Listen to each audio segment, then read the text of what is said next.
Thank you sir. Sir আমার screen কি দেখা যাচ্ছে? Yes, visible. প্রেজেন্টার ভিউ কি আছে স্যার?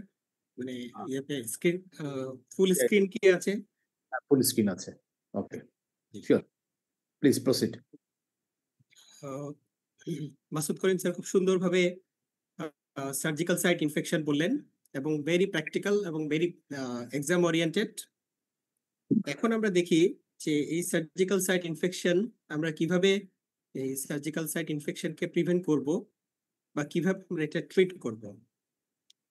এইখানে সার্জনসদের একটা পার্সপেক্টিভ আছে, এভিডেন্স বেসড একটা অ্যাপ্রোচ আছে টু প্র্যাকটিস, এবং সার্জিক্যাল অ্যান্টিমাইক্রোবিয়াল প্রোফাইলেক্সিস দিয়ে কিভাবে আমরা সার্জিক্যাল সাইট ইনফেকশনটা প্রিভেন্ট করব এবং গাইডলাইন কি বলছে, এবং প্র্যাকটিক্যালি আমরা যেটা প্র্যাকটিস করছি গাইডলাইন প্র্যাকটিসের মধ্যে ডেফিসিটটা কোন জায়গায়, এই বিষয়গুলো আমরা একটু আলোচনা করব। তো এখানে আমরা সবাই সার্জন বা গোয়িং টু বি সার্জন, আমাদের সার্জনসদের একটা পার্সপেক্টিভ আছে, সেটা স্যাররা আছে, আমরা জানি surgery is a tradition based discipline.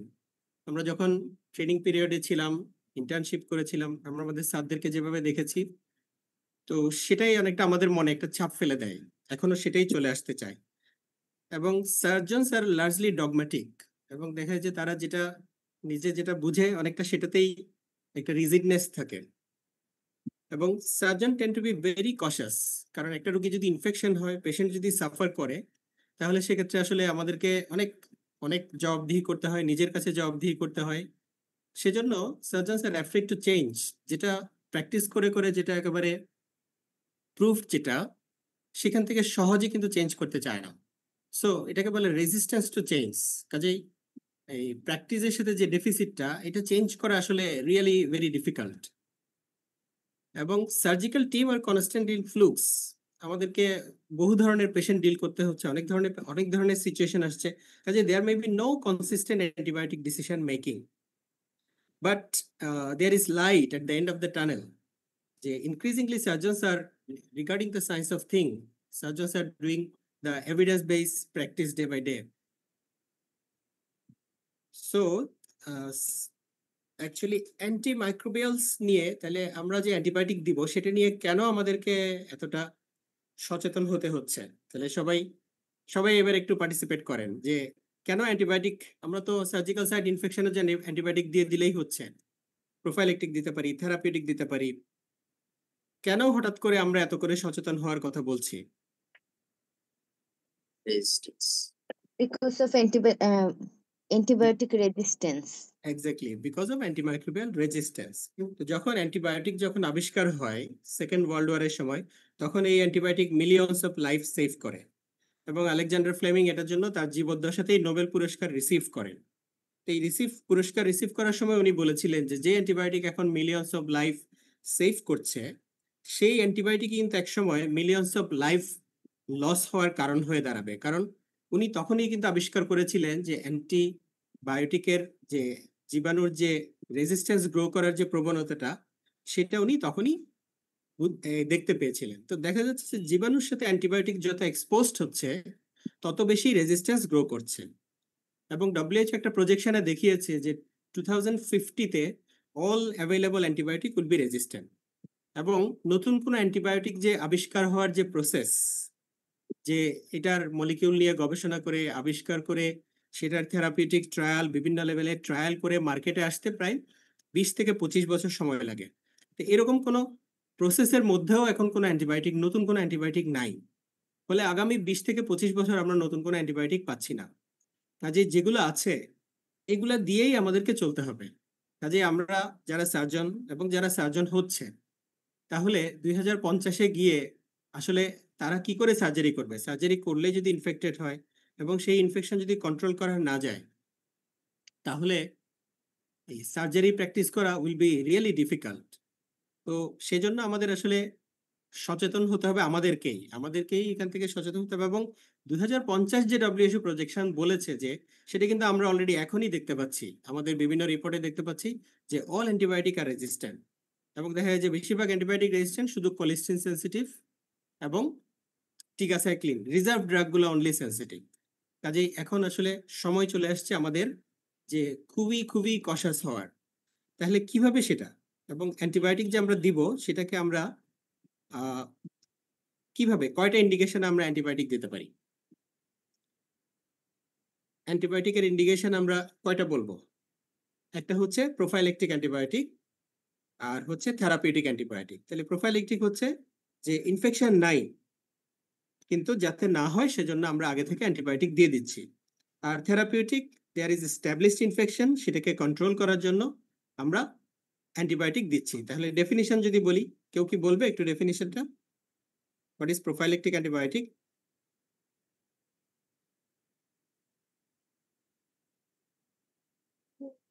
এটা পরীক্ষায় ধরতে পারে। What is prophylactic antibiotic and what is therapeutic antibiotic?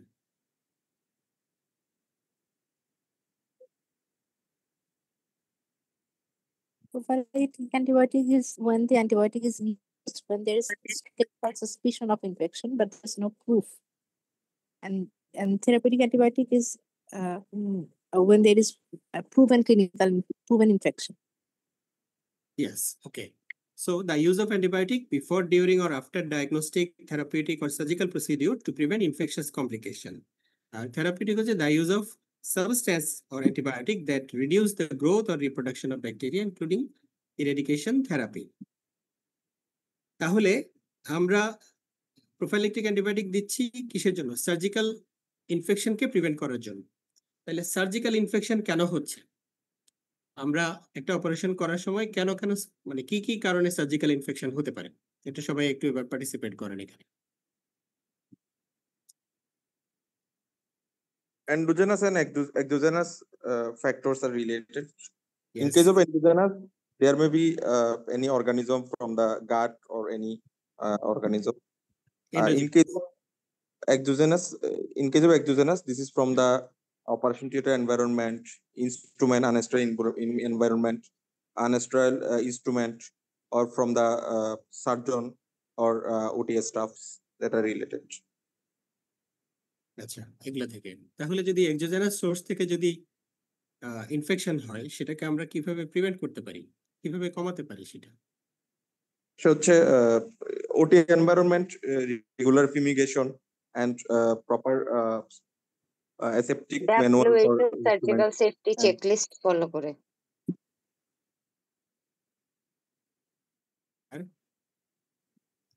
আচ্ছা, আমাদের আমাদের যে অপারেশন থিয়েটার এনভায়রনমেন্ট, সেখানে কি এই বিষয়গুলো মেনটেন হয়?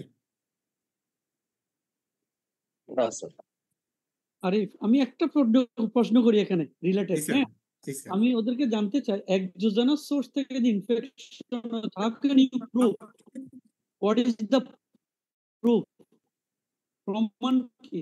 তোমার যেটা এক্সোজেনাস ইনফেকশন তুমি বললা নট এন্ডোজেনাস, এটা প্রমাণ কি? অপারেশন থিয়েটার এর থেকে যদি স্যার কালচার সেনসিটিভিটি করা যায়, সেই ক্ষেত্রে বোঝা যাবে স্যার অপারেশন থিয়েটার এনভায়রনমেন্টে অর্গানিজম কেমন আছে।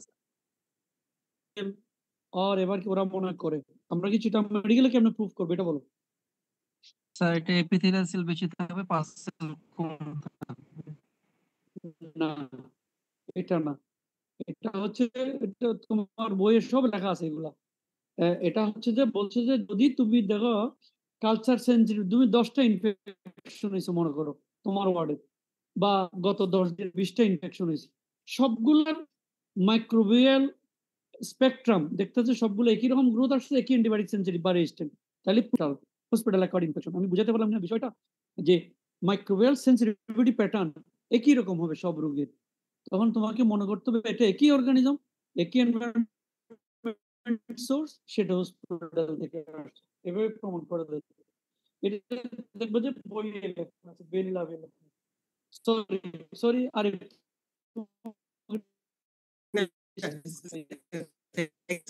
সাপ্লিমেন্ট করার জন্য। তাহলে সার্জিক্যাল সোর্স গুলাকে যদি আপনি ব্যাকটেরিয়াল ইনফেকশন থেকে হচ্ছে অপারেশন থিয়েটার এয়ার কোয়ালিটি যদি খারাপ হয়ে যায় সেখান থেকে হতে পারে। তারপর পেশেন্টের স্কিন প্রিপারেশন যদি প্রপারলি না করা হয় সেখান থেকে হতে পারে। আমরা যে স্কিনে হেয়ারটা যে ক্লিপিং করা হয় সেটা যদি আগের দিন রাত্রে যদি ক্লিপিং করা হয় অথবা শেভিং করা হয়,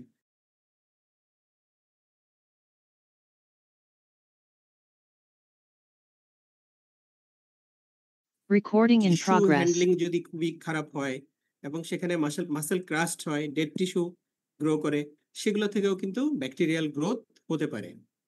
এছাড়া হচ্ছে একটা হোস্ট ফ্যাক্টর আছে, সেটা হচ্ছে পুয়ার হোস্ট ডিফেন্স, যেমন malnutrition, diabetes mellitus, immuno compromised, এগুলো যদি হয় তাহলে সেক্ষেত্রেও কিন্তু ওইখান থেকে সার্জিক্যাল ইনফেকশন হতে পারে। তাহলে এগুলো প্রিভেনশনের জন্য আমরা যদি প্রোফাইলেকটিক অ্যান্টিবায়োটিক দেই তাহলে কি সেটা হেল্প করবে?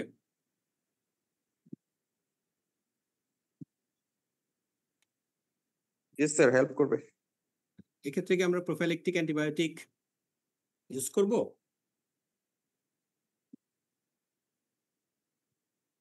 তাহলে এখানে যদি আমরা প্রোফাইলেকটিক অ্যান্টিবায়োটিক ইউজ করি তাহলে সেই কিন্তু অর্গানিজমের সাথে অ্যান্টিবায়োটিক এক্সপোজড হচ্ছে এবং রেজিস্ট্যান্স বাড়ছে। আমাদেরকে এখন অ্যান্টিবায়োটিক ইউজ করার ক্ষেত্রে প্রত্যেকটা ক্ষেত্রেই আমাদের রেজিস্ট্যান্সের বিষয়টা মাথায় রাখতে হবে, মনে রাখতে হবে যে yes, Antibiotic should be used as antibiogram of the institution.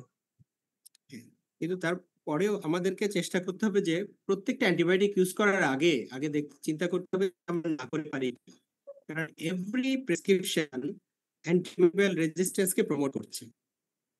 প্রত্যেকটা অ্যান্টিবায়োটিক দেওয়াতেই জীবাণুর সাথে যতই অ্যান্টিবায়োটিক দেখা হবে ততই অ্যান্টিমাইক্রোবিয়াল রেজিস্ট্যান্সকে প্রমোট করবে।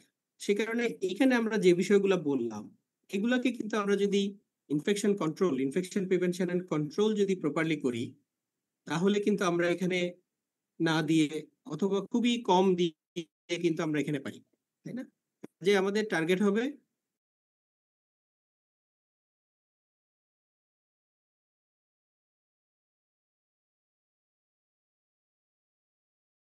Recording in progress. যথেষ্ট কমাতে পারি আমরা। তাহলে এখন দেখি যে এখানে আমাদেরকে এই অ্যান্টিবায়োটিক প্রোফাইলেক্সিস আমাদেরকে কতটা হেল্প করবে। এভিডেন্স কি বলে আমরা দেখি। Is antibiotic prophylaxis in surgery generally effective intervention? তো এটা 2009 একটা পাবলিকেশন অ্যানালস অফ সার্জারি, সেখানে দেখা গেছে যে generalise benefit irrespective of the degree of contamination. আমরা যদি প্রোফাইলেকটিক অ্যান্টিবায়োটিক দেই তাহলে সেটা বেনিফিট এবং reduced wound infection rate by half.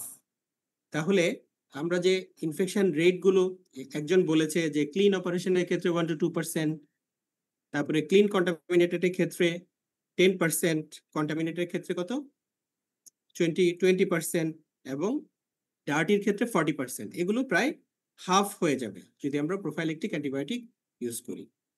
তাহলে প্রোফাইলেকটিক অ্যান্টিবায়োটিককে আমরা সব ক্ষেত্রে দিব?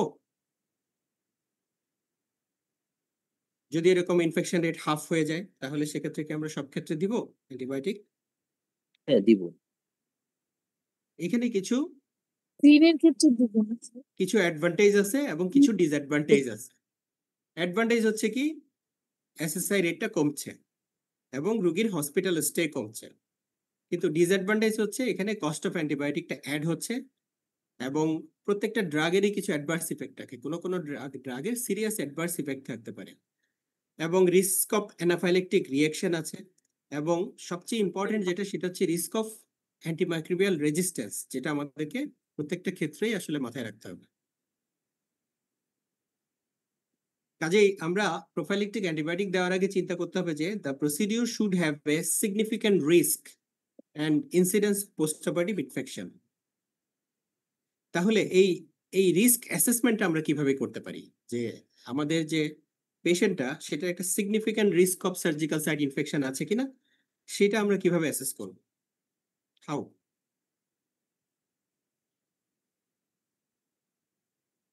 তো এটা ওন ক্লাসিফিকেশন স্যার, আমরা এটা কি Yes. Clean wound or clean contaminated or contaminated or dirty, এটা দিয়ে স্যার আমরা ক্লাসিফাই করতে পারবো এক্স্যাক্টলি, কতটুকু চান্স। এক্স্যাক্টলি এটা একটা। আর কিছু আছে? কিছু পেশেন্ট ফ্যাক্টর আছে, কোমরবিডিটিস থাকলে পেশেন্টের। ইয়েস, সেই Diabetes কোমরবিডিটিসটাকে mellitus, আমরা কিভাবে malnutrition. ক্লাসিফাই করি? হচ্ছে আমেরিকান সোসাইটি অফ অ্যানাস্থেসিওলজি একটা স্কোরিং সিস্টেম করেছে যেটা বলে এএসএস স্কোর। ইয়েস, তাহলে ASS score wound class and duration of operation, যদি প্রলং ডিউরেশন হয় তাহলে সেই ক্ষেত্রেও কিন্তু ইনফেকশন রেটটা বাড়বে। তাহলে এএসএস স্কোরটা কি মনে আছে? কেউ বলতে পারবে?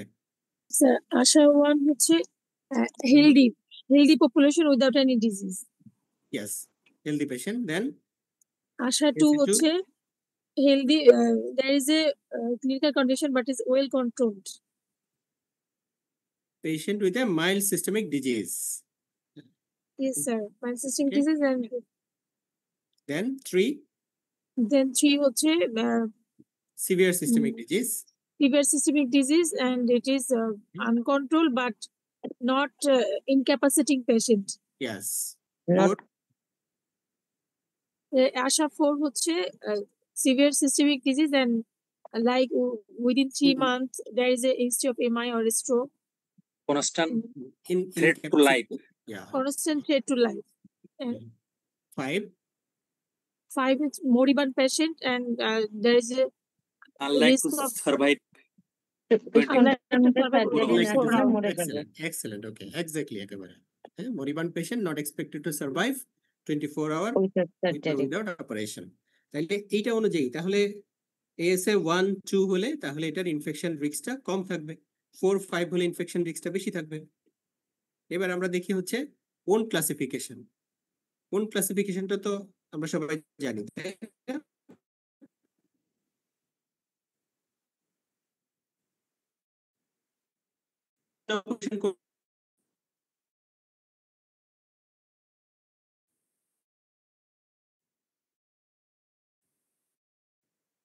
clean contaminated contaminated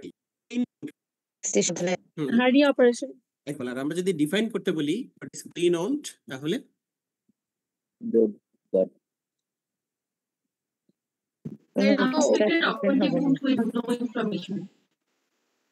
no inflammation, No inflammation, no, কোনো viscous open no হবে না। spillage, no, Viscous open করা হচ্ছে। no spillage from biliary tract or GI tract or genitourinary tract. আচ্ছা কোন একটা ইনজুরি নিয়ে আসলো একটা রোগী, খুব ক্লিন একটা ছুরি দিয়ে একটা ইনজুরি নিয়ে আসলো, এটা কি ক্লিন ওন্ড? No.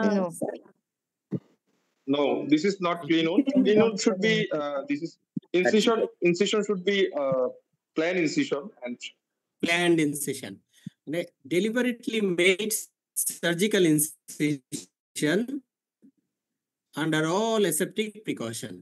মানে এটা অপারেটিং রুম এনভায়রনমেন্টে হবে, অ্যান্টিসেপটিক ওয়াশ ড্রাপিং করে তারপরে আমরা যে প্ল্যান যে ইনসিশনটা দিই সেটাই হচ্ছে ক্লিন ওন্ড। এবং এই ক্লিন ওন্ডে কোনো রেসপিরেটরি, অ্যালিমেন্টারি, জেনিটোরিয়ারি ট্র্যাক্ট কোনোটার সাথে কোনো ধরনের কমিউনিকেশন নাই। তাহলে এক্সাম্পল হচ্ছে লাইপোমা, হার্নিয়া অপারেশন এবং এনি সফট টিস্যু টিউমার।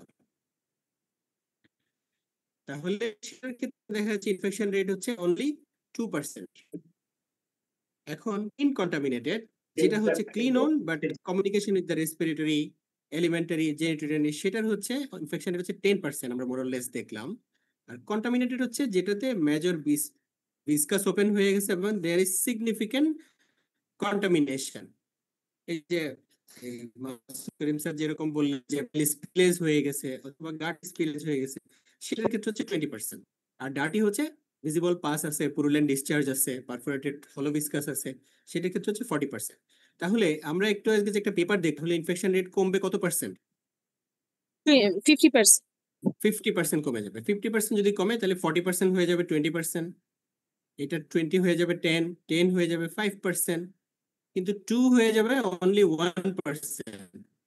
তাহলে এখানে কি খুব সিগনিফিক্যান্ট চেঞ্জ হলো? 2 থেকে 1 হলো। তাহলে এই 1 এর জন্য কি আমরা রোগীকে অ্যান্টিবায়োটিক এক্সপোজ করব? না, only contaminated and dirty So only. there is so no indication for antibiotic in case of clean operation. Clean অপারেশনে কোনো প্রোফাইলেক্টিক অ্যান্টিবায়োটিকের প্রয়োজন নেই। অ্যান্টিবায়োটিকের প্রোফাইলেক্সিসের ইন্ডিকেশন হচ্ছে ক্লিন কন্টামিনেটেড অ্যান্ড কন্টামিনেটেড, এবং ডার্টি অপারেশনে হচ্ছে আমরা থেরাপিউটিক অ্যান্টিবায়োটিক প্রেসক্রাইব করব। সো এই হলো ওন ক্লাসিফিকেশন অনুযায়ী আমরা। আর ডিউরেশন অফ অপারেশন যখন বেশি হবে তখন বুঝতে হবে যে এইখানে অনেক টিস্যু হ্যান্ডলিং হবে, অনেক টিস্যু ড্যামেজ হবে, এখানে ইনফেকশন রেট বাড়বে। তাহলে এটাকেও আমরা একটা কনসিডারেশনে রাখবো। যদি প্রলং ডিউরেশন অফ সার্জারি হয় তাহলে সেক্ষেত্রেও আমরা প্রোফাইলেক্টিক অ্যান্টিবায়োটিক, তাহলে প্রোফাইলেক্টিক অ্যান্টিবায়োটিক আমরা ক্লিন অপারেশনে নো অ্যান্টিবায়োটিক ইজ রিকোয়ার্ড। যদি আমরা proper operating room environment maintain করি তাহলে লাগবে না। আর ক্লিন কন্টামিনেটেডে প্রোফাইলেক্টিক অ্যান্টিবায়োটিকের ডোজটা কি হবে আমরা সেটা আসতেছি। কাজেই final decision regarding risk and benefit need to be individual, patient to patient vary করবে। এখানে আমরা পেশেন্টের রিস্ক অফ এসএসআই দেখব, potential severity of the consequences of SSI, যে SSI হলে এটার consequenceটা কেমন হবে, and effectiveness of the prophylactic antibiotic in that operation, and the consequences of prophylaxis for this patient. তাইলে এইগুলা বিবেচনা করে গাইডলাইনের মধ্যে সাজেস্ট করা আছে যে কোনটাতে আমরা প্রোফাইলেক্টিক অ্যান্টিবায়োটিক দিব, কোনটাতে দিব না। গাইডলাইনে সাজেস্ট করা থাকে হচ্ছে হাইলি রিকমেন্ডেড, এটাতে আনইকুইভোকাল বেনিফিট পাওয়া যাবে। তারপরে রিকমেন্ডেড যদি থাকে তাহলে মে বেনিফিট, আর যদি should be considered may not benefit, are not recommended যদি বলে তাহলে এখানে নো এভিডেন্স অফ বেনিফিট। এভাবে করে আমরা দেখব। তো গাইডলাইন আমাদের দেশে নাই, ইন্টারন্যাশনাল গাইডলাইন আছে, আমরা ইন্টারন্যাশনাল গাইডলাইন দেখতে পারি অথবা আমাদের পার্শ্ববর্তী দেশের গাইডলাইন দেখতে পারি। তাহলে এটা এইভাবে রেকমেন্ডেড, নট রিকমেন্ডেড এভাবেই লেখা থাকে গাইডলাইনে। এখন আসছি আমরা যে চয়েস অফ অ্যান্টিবায়োটিক। তাহলে অ্যান্টিবায়োটিক আমরা এবার কিভাবে চয়েস করব? তাহলে আমরা প্রোফাইলেক্টিক অ্যান্টিবায়োটিক কোথায় কোথায় দিব জানা গেছে। এখন অ্যান্টিবায়োটিকটা চয়েস করব কিভাবে? মোস্ট ইম্পর্টেন্ট ওয়ান, একটা অ্যাপেন্ডিসেক্টমি অথবা একটা কোলেসিস্টেক্টমি অথবা একটা হার্নিয়া অপারেশনে আমরা কিভাবে অ্যান্টিবায়োটিকটা চয়েস করব? Sir, according to type of organism, suspected organism. আচ্ছা, টাইপ অফ এক্সপেক্টেড অর্গানিজম। তার মানে যে অপারেশনটা আমরা করতে যাচ্ছি সেখানে যে এখন আমি অপারেশন এখনো শুরু করিনি, কাজেই এখানে অ্যাকচুয়ালি কোন অর্গানিজমটা আসবে, যেটা হচ্ছে নরমাল এখানে যেখানে নরমাল ফ্লোরা যেটা আছে, যে অপারেশনটা আমরা করতে যাচ্ছি যে রিজিয়নে, সেখানে যেটা নরমাল ফ্লোরা আছে, হ্যাঁ সেটাই। যেমন আমরা যদি হার্নিয়া অপারেশন করি তাহলে কি অর্গানিজম এক্সপেক্ট করি আমরা এখানে? স্টেফিলোকক্কাস, স্কিনের অর্গানিজম, তাই না? স্টেফাইলোকক্কাস এন্ড স্ট্রেপ্টোকক্কাস এগুলো। তাহলে এর এগেইনস্টে যদি আমরা প্রোফাইলেক্টিক অ্যান্টিবায়োটিক দিতে চাই তাহলে সেটা কি হবে? সেটা গ্রাম পজিটিভ কভারেজ, গ্রাম পজিটিভকে কভারেজ করে সেরকম অর্গানিজম। তাহলে আমরা দেখি যে মোস্ট লাইকলি যে ব্যাকটেরিয়াটা আমরা ওখানে এনকাউন্টার করব সেইটার এগেইনস্টেই আমরা অ্যান্টিবায়োটিকটাকে সিলেক্ট করব। এখন এই অ্যান্টিবায়োটিকটা সিলেক্ট করতে গিয়ে আমরা আর কি কি বিষয় বিবেচনায় নিব? কোন অ্যান্টিবায়োটিকটা এটার এগেইনস্টে কাজ করবে? যেমন স্টেফাইলোর এগেইনস্টে কোন অ্যান্টিবায়োটিকটা কাজ করবে সেটা আমরা কিভাবে, মানে কিসের ভিত্তিতে আমরা এটা সিলেক্ট করব? Gram positive bacteria, gram positive bacteria, gram positive coverage. Gram positive, হ্যাঁ এটা একটা গাইড আমরা করলাম। কিন্তু গ্রাম পজিটিভের এগেইনস্টে তো পেনিসিলিনও কাজ করে, তারপরে সেফালোস্পোরিন কাজ করে, তারপরে হচ্ছে ফ্লক্সাসিলিন, ফ্লুক্লক্সাসিলিন এগুলোও কাজ করে। সো আমরা কিসের বেসিসে সিলেক্ট করব এবং এই অ্যান্টিবায়োটিকটা কাজ করবে কিনা সেটা আমরা কিভাবে বুঝবো? আমরা বলছি এভিডেন্স বেসড প্র্যাকটিস করতে, কাজে এখানে এভিডেন্সটা কি হবে? What is the evidence? আমরা কোন Sensitivity. Antibiogram of the hospital. Sir antibiogram প্রতিটা ইনস্টিটিউশনে স্যার অ্যান্টিবায়োগ্রাম থাকে স্যার, দেখেছি আমরা সিলেক্ট। এক্স্যাক্টলি অ্যান্টিবায়োগ্রাম, বাট আমাদের ইনস্টিটিউশন গুলাতে অ্যান্টিবায়োগ্রাম কি আমরা দেখেছি? আপনারা কি দেখেছেন অ্যান্টিবায়োগ্রাম? দেখি নাই স্যার। কোনো আমাদের ন্যাশনালি কোনো অ্যান্টিবায়োগ্রাম আছে? অথবা আমাদের ঢাকা মেডিকেল কলেজ বা অন্যান্য মেডিকেল কলেজ বা বিএমইউ কোথাও কি কোনো অ্যান্টিবায়োগ্রাম আছে, করা হয়েছে? জানা মতে করা হয়নি, তাই না? তাহলে আমরা কি ফলো করব যদি অ্যান্টিবায়োগ্রাম না থাকে? CDC, WHO or American Society of Health System guideline follow করব, তাই তো? সিডিসি গাইডলাইন অথবা WHO guideline. ইন্টারন্যাশনাল গাইডলাইন আমরা ফলো করব। আচ্ছা, এই ক্ষেত্রে আমাদের বাংলাদেশের কোনো, মানে যদি বাংলাদেশের কোনো গাইডলাইন থাকে তাহলে আমরা কি সেটা ফলো করব নাকি বাইরের ইন্টারন্যাশনাল সিডিসি গাইডলাইন ফলো করব? বাংলাদেশি গাইডলাইন। আমাদের গাইডলাইন কি আছে? Local hospital guideline. Local hospital guideline কি আমাদের আছে, বা ন্যাশনাল কোনো গাইডলাইন কি আছে? আপনাদের জানা আছে? না, নাই। আচ্ছা, থাকলেও জানা নাই, তাই না? আচ্ছা, যদি গাইডলাইন না থাকে হ্যাঁ, ধরলাম যে নাই, তাহলে আমরা কি ফলো করব? আমরা কিভাবে অ্যান্টিবায়োটিক সিলেক্ট করব?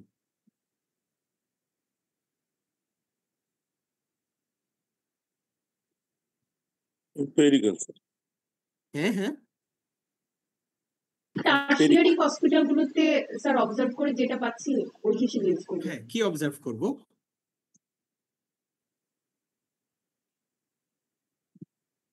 কালচার সেন্সিটিভিটি রিপোর্ট, তাই না? Culture Pattern of sensitivity, infection, sir. Common organism. Yes, যে কালচার সেন্সিটিভিটি গুলো আমরা পাঠাচ্ছি সেগুলো তো আমাদের কাছে আসছে, সেখান থেকেই কিন্তু দেখে আমাদের একটা আইডিয়া হচ্ছে যে দেখা যাচ্ছে একের পর এক আমাদের ইয়ে আসতেছে যেটাতে ক্ল্যাপসিয়ালা পাচ্ছি আমরা, এবং সেটা দেখা যাচ্ছে যে অনেকগুলো অ্যান্টিবায়োটিক রেজিস্ট্যান্ট অনলি রিজার্ভ ড্রাগগুলা সেন্সিটিভ পাওয়া যায়, তাহলে আমরা একটা আইডিয়া পাচ্ছি। আবার হয়তো দেখা যাচ্ছে যে অনেকগুলো অ্যাসিনেটোব্যাক্টার আমরা পাচ্ছি, অথবা আমরা ইকোলাই পাচ্ছি। তাহলে এই যে রিপোর্টগুলা, সেই রিপোর্টগুলো যদি আমরা কালেক্ট করি এবং সেগুলো যদি আমরা একটু নজর রাখি, তাহলে কিন্তু আমরা একটা আইডিয়া পাই যে কোন অর্গানিজমটা এখন ট্রেন্ড কি, অর্গানিজমটা রেজিস্ট্যান্ট পাচ্ছি, তাহলে সেখান থেকে যেমন একটা আইডিয়া পাই। আবার এই রিপোর্টগুলো জমিয়ে আমরা যদি 3 মাস বা 6 মাসের এক করে আমরা নিজেরাই কিন্তু একটা অ্যান্টিবায়োগ্রাম করে ফেলতে পারি। করে ফেললে তাহলে this is the best evidence antibiogram. Antibiogram যদি না থাকে তাহলে আমরা যাব হচ্ছে গাইডলাইনে। আমাদের স্যার, ন্যাশনাল গাইডলাইন আছে স্যার এটা কি sir hospital to hospital vary করে স্যার? ইয়েস, এটা হসপিটাল টু হসপিটাল ভ্যারি করে, এটা হসপিটালের বিভিন্ন পার্টের মধ্যে, বিভিন্ন ডিপার্টমেন্টের মধ্যে ভ্যারি করে, ইভেন ইনডোর এবং আউটডোরের মধ্যে ভ্যারি করে, এবং আইসিইউর অর্গানিজম কিন্তু সম্পূর্ণ ডিফারেন্ট এবং সেগুলোর রেজিস্ট্যান্স প্যাটার্নও ভিন্ন। কাজেই সবচেয়ে বেস্ট হচ্ছে যদি আমি আমার ওয়ার্ডে বেস্ট প্র্যাকটিস করতে চাই, তাহলে আমি আমার ওয়ার্ডের রোগীদের যে রিপোর্টগুলো সেগুলো কালেক্ট করে আমি নিজেদের ব্যবস্থাপনায় যদি নিজে একটা অ্যান্টিবায়োগ্রাম করতে পারি, this is the best evidence. সেটা যদি না থাকে তাহলে আমাদের মাইক্রোবায়োলজি ডিপার্টমেন্ট ওনারা যদি সারা বছরের রিপোর্টটা কালেক্ট করে একটা অ্যান্টিবায়োগ্রাম পাবলিশ করে, তাহলে সেটা হচ্ছে ইজ এ গুড এভিডেন্স। এখন সেটাও যদি না থাকে তাহলে আমরা খুঁজবো হচ্ছে যদি গাইডলাইন আছে কিনা। এখন গাইডলাইনও যদি আমাদের না থাকে, আমাদের সিডিসির কিন্তু একটা গাইডলাইন আছে, একটা অ্যান্টিমাইক্রোবিয়াল ইউসেজ গাইডলাইন কিন্তু সিডিসির আছে, কিন্তু সেটা তারা ডিসেমিনেট করেনি বলে এটা আসলে কেউ জানে না। আমি এটার সাথে জড়িত ছিলাম বলেই আমার কাছে এটা জানা আছে, বাট এটা কি, তাহলে গাইডলাইন না থাকলে তাহলে আমরা কি করতে পারি? আমরা পার্শ্ববর্তী দেশের যাদের সিমিলার এপিডেমিওলজি আমরা তাদেরটাও ফলো করতে পারি, অথবা আমরা ইন্টারন্যাশনাল গাইডলাইনও ফলো করতে পারি, কিন্তু দেয়ার শুড বি এভিডেন্স। এবং আরো কিছু গাইড আছে যে যদি গ্রাম পজিটিভ অর্গানিজম হয় তাহলে গ্রাম পজিটিভের এগেনস্টে কি কি অ্যান্টিবায়োটিক কার্যকর, সেটা নিয়ে আমরা, এই যে মাসুদ করিম স্যার বললেন যে আমরা একটা গ্রাম স্টেইন করব অ্যান্টিবায়োটিক দেওয়ার আগে, এবং এই কালচার সেন্সিটিভিটি দেওয়ার আগে সাথে একটা গ্রাম স্টেইন করব, কালচার সেন্সিটিভিটি রিপোর্ট আসতে 3 দিন লাগবে, কিন্তু আমরা কিন্তু ক্লু পেয়ে যাচ্ছি যে gram positive or gram negative, তখন আমরা ন্যারো স্পেকট্রাম অ্যান্টিবায়োটিক ইউজ করতে পারি। এইখানে আগে এক সময় প্র্যাকটিস ছিল যে আমরা ব্রড স্পেকট্রাম অ্যান্টিবায়োটিক ইউজ করব, কিন্তু এখন WHO প্র্যাকটিসটা পুরো চেঞ্জ করে দিয়েছে যে আমরা এখন ন্যারো স্পেকট্রাম ইউজ করব, কারণ ব্রড স্পেকট্রাম অ্যান্টিবায়োটিক অ্যান্টিমাইক্রোবিয়াল রেজিস্ট্যান্সকে প্রমোট করে। সেজন্য আমরা যদি স্টেইনিং করে আমরা যদি একটা গ্রাম নেগেটিভ পজিটিভ পাই, তাহলে সেক্ষেত্রে কিন্তু আমরা ন্যারো স্পেকট্রাম অ্যান্টিবায়োটিকটা ইউজ করতে পারছি। ওকে, তাহলে এই ইয়েস স্যার আমাদের অ্যান্টিবায়োটিক ইউজের উপর স্যার 2021 সালে স্যার একটা গাইডলাইন হয়েছিল স্যার, স্ট্যান্ডার্ড ট্রিটমেন্ট গাইডলাইন, ওটা গভর্নমেন্টের দিতে হয়েছিল স্যার কোলাবোরেশনে। ইয়েস, জিজিএসএস থেকে হয়েছে স্যার এটা। এক্স্যাক্টলি, এটা সিডিসি থেকে হয়েছিল। এটা নিয়ে অনেকগুলো সোসাইটির সাথে মিটিং হয়েছিল, মাইক্রোবায়োলজি সোসাইটি ছিল, তারপরে মেডিসিন, সার্জারি, গাইনি। তো ওখানে সোসাইটি অফ সার্জনস থেকে আমার থাকার সুযোগ হয়েছিল, সেখানে আমরা কন্ট্রিবিউট করেছিলাম। কিন্তু সেই গাইডলাইনগুলো অ্যাকচুয়ালি প্রতি বছর আপডেটেড হতে হয়। ওই সময় আমাদের কাছে এনাফ ডাটা ছিল না, আমরা যা ছিল তা দিয়েই ইনস্ট্যান্ট একটা করেছি যে শুরুটা হোক। এটা যেটা বছর এটা আপডেট হলে এখনো 3-4 বার আপডেট হয়ে গেলে তাহলে এটা একটা পর্যায়ে চলে আসতো, বাট সেটার এখনো একটা আপডেটও হয়নি অ্যাকচুয়ালি। তো এখন সেটা যদি না থাকে তাহলে কিন্তু আমরা লোকাল ব্যবস্থাপনায় আমরা কিন্তু অ্যান্টিবায়োগ্রাম করতে পারি। এখন আমি একটা অ্যান্টিবায়োগ্রামের ছবি দেখাবো। এই যে এটা হচ্ছে ঢাকা মেডিকেল কলেজের একটা অ্যান্টিবায়োগ্রাম, এটা খুবই রিসেন্টলি 2024 সালে করা। এটা এখানে তারিখ লেখা আছে, এখানে 1/1 থেকে শুরু করে 30/12 পর্যন্ত। এটা ট্রিমেন্ডাস কাজ তারা করেছে এবং সেটা আমাদের ঢাকা মেডিকেল কলেজে প্রেজেন্টেশনও হয়েছে। তাহলে এটা অ্যাট এ গ্ল্যান্স দেখেই কিন্তু দেখা যাচ্ছে যে এখানে রেড ইজ রেজিস্ট্যান্ট, রেড মানে হচ্ছে লেস দেন 60% সেন্সিটিভ, এবং গ্রিন হচ্ছে মোর দেন 80% সেন্সিটিভ, এবং 60 to 80% হচ্ছে ইয়েলো। তাহলে দেখেন এখানের মধ্যে অলমোস্ট রেড এবং দুই একটা জায়গায় ইয়েলো আছে এবং আরো কম আছে হচ্ছে গ্রিন। তার মানে সেন্সিটিভের সংখ্যা কত? এবং আমরা এখানে যদি দেখি যে ইকলাই, আমরা যদি এখানে এইখানে হচ্ছে দেখা যাচ্ছে, আমি নিজেই ভালো দেখতে পাচ্ছি না, এখানে কি পড়া যাচ্ছে? আমার কাছে অবশ্যই এটার মূল কপিটার সাথে আছে, আমি এটা দেখতে পাবো। যাচ্ছে এটা হচ্ছে গ্রাম পজিটিভ স্টেফাইলোকক্কাস স্পেসিস, দেখা যাচ্ছে অ্যাম্পিসিলিন রেজিস্ট্যান্ট, অ্যাজিথ্রোমাইসিন রেজিস্ট্যান্ট, তারপরে হচ্ছে যে ক্লক্সাসিলিন যেটা আমরা ইউজ করি, ফ্লুক্লক্সাসিলিন, সেটা হচ্ছে অনলি 32% সেন্সিটিভ, এটা অনলি 32%। কিন্তু দেখা যাচ্ছে ডক্সিসাইক্লিন এটা কিন্তু 73% সেন্সিটিভ, জেন্টামাইসিন সেন্সিটিভ, আর মোস্টলি সেন্সিটিভ 100% সেন্সিটিভ হচ্ছে লিনাজুলিট, টিকোপ্লাটিন, ভ্যানকোমাইসিন। তাহলে দেখা যাচ্ছে যে লিনাজুলিট, টিকোপ্লাটিন, ভ্যানকোমাইসিন এগুলো অল আর রিজার্ভ ড্রাগ। তাহলে রিজার্ভ ড্রাগ গুলাই শুধুমাত্র সেন্সিটিভ, অথচ রিজার্ভ ড্রাগ আর যেগুলা WHO অ্যাওয়ার ক্লাসিফিকেশন অনুযায়ী ফার্স্ট লাইন ড্রাগ বলি বা এক্সেস ড্রাগ বলি, সেগুলো কিন্তু অলমোস্ট রেজিস্ট্যান্ট।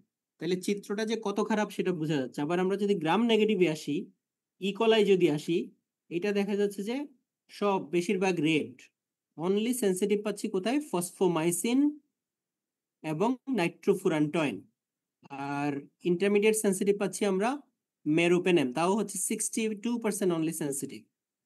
তাহলে চিত্রটা কত ভয়াবহ দেখেন। কাজে আমাদের এইখানে আসলে সতর্ক হওয়ার টাইম। কাজে অ্যান্টিবায়োগ্রাম যদি আমরা একটু দেখি, সেটা হচ্ছে যে অ্যান্টিবায়োগ্রাম কি জিনিস, হোয়াট ইজ অ্যান্টিবায়োগ্রাম? কেউ কি একটু বলবেন অ্যান্টিবায়োগ্রাম ডিফাইন কিভাবে করব আমরা? This is the if we summary the culture sensitivity in a specific area, and then make a prediction and what are the trends of microorganism and the Yes, okay. Just একটু add করতে হবে, সেটা হচ্ছে for a given period of time. মানে আমরা অ্যান্টিবায়োগ্রাম as the collection of information obtained from culture and sensitivity performed in an institution within a given period of time. তাহলে এটা 1 বছরের হতে পারে, এটা 6 মাসেরও হতে পারে। আমরা যত বেশি সময়ের নিব, যত রিসেন্ট সময়ের নিব, তত এটা ভালো এভিডেন্স হবে। কাজে অ্যান্টিবায়োগ্রাম তাহলে ইজ এ গুড গাইড। অ্যান্টিবায়োগ্রাম ছাড়াও আর যেসব বিষয় আমরা দেখব, সেটা হচ্ছে মাইক্রো অর্গানিজম কিছু ইন্ট্রিনজিক রেজিস্ট্যান্ট আছে। এটা কি দেখাচ্ছে? Intrinsic resistance of the micro organism. কিছু কিছু অর্গানিজম বাই বর্ন কিছু কিছু অ্যান্টিবায়োটিকে রেজিস্ট্যান্ট, সেই লিস্টটা হচ্ছে এখানে দেওয়া আছে। এটা আমার অ্যান্টিবায়োগ্রামটা ঠিক পিছনের পৃষ্ঠা, মাইক্রোবায়োলজি ডিপার্টমেন্ট সেটাও দিয়ে দিয়েছে। কাজেই এই অর্গানিজমগুলো যদি আমরা পাই, তাহলে এই অ্যান্টিবায়োটিকগুলো আমরা ব্যবহার করব না, এটা ইন্ট্রিনজিক্যালি রেজিস্ট্যান্ট। এবং কিছু কিছু WHO প্রায়োরিটি প্যাথোজেন ডিক্লেয়ার করছে, কারণ যেমন এই যে একটু আগে মাসুদ স্যার প্রেজেন্টেশনের সময় বললেন যে মেথিসিলিন রেজিস্ট্যান্ট স্টেফাইলোকক্কাস অরিয়াস। যদি আমরা methicillin resistant staphylococcus aureus suspect করি, তাহলে সেক্ষেত্রে ফ্লুক্লোক্সাসিলিন কাজ করবে না, তখন অবশ্যই আমাদেরকে কার্বাপেনেমে চলে যেতে হবে। ঠিক একইভাবে এখানে আরো কিছু অর্গানিজমের লিস্ট এখানে দেওয়া আছে। কিছু কিছু সিউডোমোনাস ইমিপেনেম সেন্সিটিভ, সেই ক্ষেত্রে আমরা এটা ইউজ করব না। তারপর হচ্ছে কিছু কিছু অ্যাসিডোটোব্যাক্টার আছে যেগুলা কার্বাপেনেম রেজিস্ট্যান্ট, সেগুলোর ক্ষেত্রে আমরা ইউজ করব না। এটা WHO প্রায়োরিটি প্যাথোজেনের লিস্টও এখানে দেওয়া আছে, কাজে এটা আমরা ফলো করব। নেক্সট যেটা আমরা ফলো করব সেটা হচ্ছে WHO অ্যাওয়ার ক্লাসিফিকেশন। যখনই আমরা অ্যান্টিবায়োটিক প্রেসক্রাইব করব, তখনই WHO অ্যাওয়ার ক্লাসিফিকেশনটা মাথায় রাখতে হবে। তো অ্যাওয়ার মানে হচ্ছে AWARE, এটা কি আপনারা জানেন অ্যাওয়ার দিয়ে কি হয়?